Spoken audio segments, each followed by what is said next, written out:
very strong volumes directly. This sort of representation of what you might want to do, and then just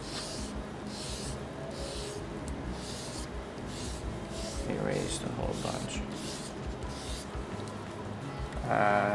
You got like a vague image underneath that you can work more, because now you have the time to do that.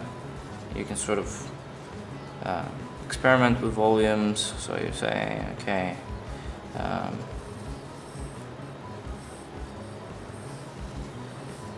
this,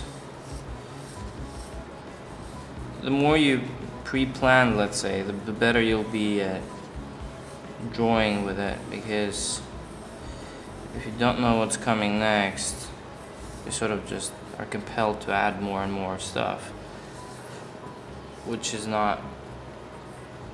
cannot be correct, let's say. So you finish a kind of a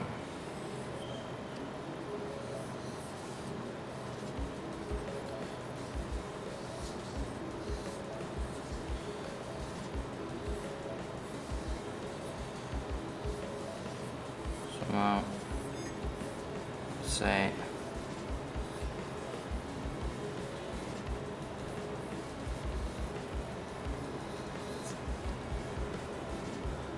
you gotta figure out and then decide to give this direction of light, so it's lighting from behind. When I want to create like black space, I do that, scraping exactly from there, or leaving even a line of some light to represent reflections from the other side. Here I would sort of do this to represent the muscles that come from here.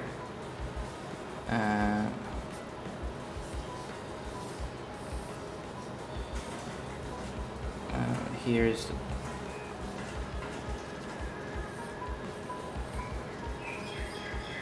I'm trying to do the biceps here. Starting, let's say, from here, I would now just, as you can see, I twist the pencil brush. I don't twist myself or the paper, but I could do that and be more comfortable, so to speak. And now the clavicle, or clavicula, it's about here. So you generate this multiple layers of volumes instantly, because the tool itself is designed basically to stay straight on your hand here. You're not supposed to use it like a pencil, like this, or you're supposed to follow the actual natural shape that it has. So this is where the finger, the thumb would go, right? And this part here, it's kind of conic. That facilitates the twist, and this part here, right there, facilitates the pressure you want to put, and this part here facilitates the position that your finger has to take when you're holding it like this. And there's another one on the other side here, which goes onto your finger like that. So I usually keep this 2 steering fingers, so to give the volumes the kind of direction I want to. And here we go.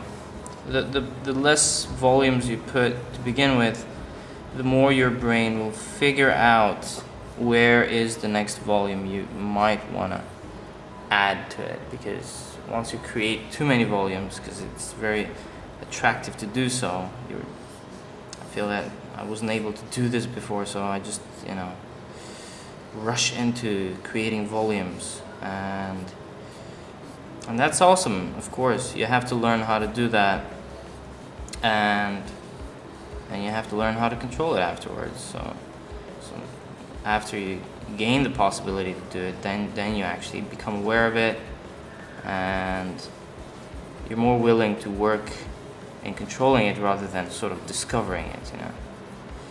So there we go. We're making kind of a muscly guy here. This is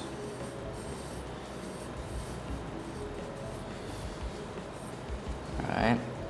And in the face, I would say just generate some kind of a general volume which shows, okay, this is the skull. So as the light is coming from this direction, I kind of like just make a bubbly thing out of it so I can see, okay, this is where the mouth is, and that's the forehead, that's the nose, and about there would be the eye. So very quick and easy, I can just mark the places where I want to sort of work, and I use both tip and the flat surface, so it's a very versatile tip. As soon as you shouldn't use too much of the sharpness of it, because at this stage you're merely creating a sort of a layout of volumes instead of creating a layout of lines. So I would go here and create this. This is the cheekbones, alright? Here, that's the skull, and that's the temporal. I would just create some hair right here. This is where that. Now,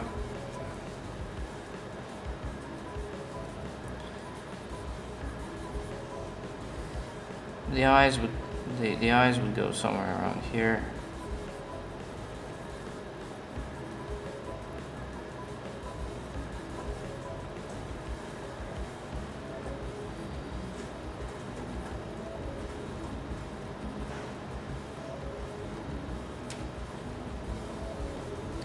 And the ears about the nose right there. So I create the shadow that the ear sort of sheds on the head first, instead of making a line of it, because this, you may have heard, there's no lines in in the physical body, so you probably have to sort of, you just mark with them. They don't really exist. So here I would create this sort of like a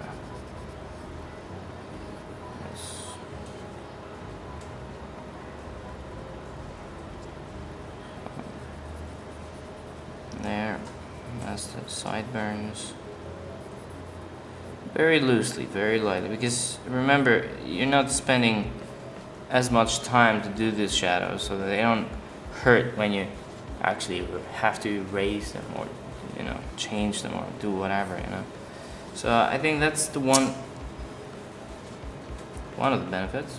Well, here you might run into this. So if you press really hard, you'll break the tip just like in any other pencil.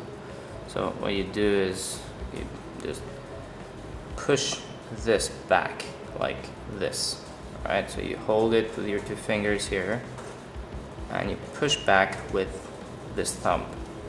And when the head is loose, right, you put your finger in front of this tip, so then the pencils fall in your finger like that, and you grab them slowly. You just take them a little bit out, and then you push the head back